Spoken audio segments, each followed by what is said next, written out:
माहिती आहे की मागचे 4-5 दिवस जवळजवळ दररोजचा 200 mm हा रेनफॉल इथे होतो आणि मुळात नवी मुंबईमध्ये 2-3 ठिकाणी पाणी साचण्याच्या मोठ्या प्रमाणात तक्रारी येत होत्या. हा एक महाडे शिळफाटा जो ब्रिजच्या बाजूचा भाग आहे आणि एक ऐरोली जंक्शनचं जो टी जंक्शन आहे, हे 2 महत्त्वाचे पॉईंट्स होते. आमची सगळी यंत्रणा याच्यावर काम करत होते, पण इथे मला लक्षात आलं की हा जो आपण लेफ्ट साईडला जो ब्रिज आहे, हा ब्रिजच्या खाली एक नाली आहे आणि तीच बंद आहे. तर ती ओपन करण्याचं काम चालू आहे. त्याच्यामुळे मला वाटतं की हे दुसरा जो आहे की MIDCने जे ड्रेन बांधली त्याच्यावरची खालची ड्रेनच्यावर आणखीन एक ड्रेन फक्त मेशनरी वॉल टाईप आपण विटाचं बांधकाम केलं, तर ड्रेन खाली राहिली, त्यामुळे त्याच्यामध्ये पाणी जात नाही. आज तोही ब्रेक करून केला. मला वाटतं ह्या दोन्ही तर याच्यामुळे आपल्याला इथं आता पाणी साचण्याचा प्रकार जो आहे तो बंद होईल आणि टी जंक्शनलाही जिथे पाणी भरून येत होतं आपण तिथे ऑलरेडी पंप लावले, आणखीन जास्तीचे ड्रेन होल तयार झाले आणि तिथले आता पाणी निघून गेलेलं आहे.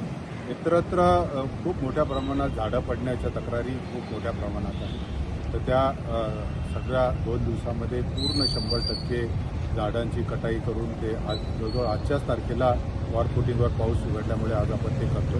एखादे 2 राहिले जे सुकलेले फक्त वाकलेली झाडं आहेत, ती पण काढण्याचं आम्ही सांगितलेलं आहे. त्याच्या व्यतिरिक्त रस्त्यावर मातीचं प्रमाण खूप आलेलं आहे, कारण पावसाच्या वेळेमध्ये तर ही सर्व मातीसुद्धा काढून घ्यायचं सांगितलेलं आहे. कुठेही मॅनहोल ओपन राहणार नाही हेही आपल्याला सांगितलं आणि ज्या ज्या ठिकाणी लहान मोठे आता खड्डे पण तयार व्हायला लागलेले आहेत रस्त्यावर, हेही लगेच आपल्याला 2 दिवसामध्ये सगळे बंद करून सगळं त्याच्यावर पण आपण उपाययोजना सांगितलेलं आहे.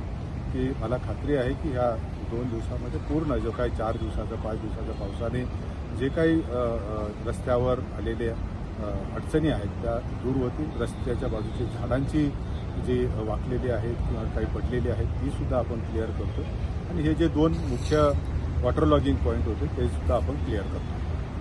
नागरिकांना आपण सगळ्या नागरिकांनी खूप सहकार्य केलं, मी त्यांचा खरोखर धन्यवाद मानतो. परंतु झाडं पडण्याचं प्रमाण किंवा पावसाबरोबरच हवाई 60 ते 70 ताशी वेगाने वारे पण वाहतात. त्यामुळे पावसामध्ये एकदा झाडाचं वजन वाढलेलं असतं, त्यावेळेस पाऊस येतो, त्यामुळे काही फांद्या पडण्याचे आहे. त्यामुळे मला मी आपल्याला सर्वांना विनंती करणार आहे की कृपा करून झाडाच्या खाली त्यावेळेस पाऊस असेल हे असेल तर उभं राहू नका. आपले वाहनं जी आहेत ती झाडांच्या खाली लावू नका, कारण जी महत्त्वाची आपलं त्याचंही नुकसान होतं. तर नागरिकांनी तिथे सहकार्य करावं एवढी एक अपेक्षा आम्ही या निमित्ताने आपल्याकडून व्यक्त करतो.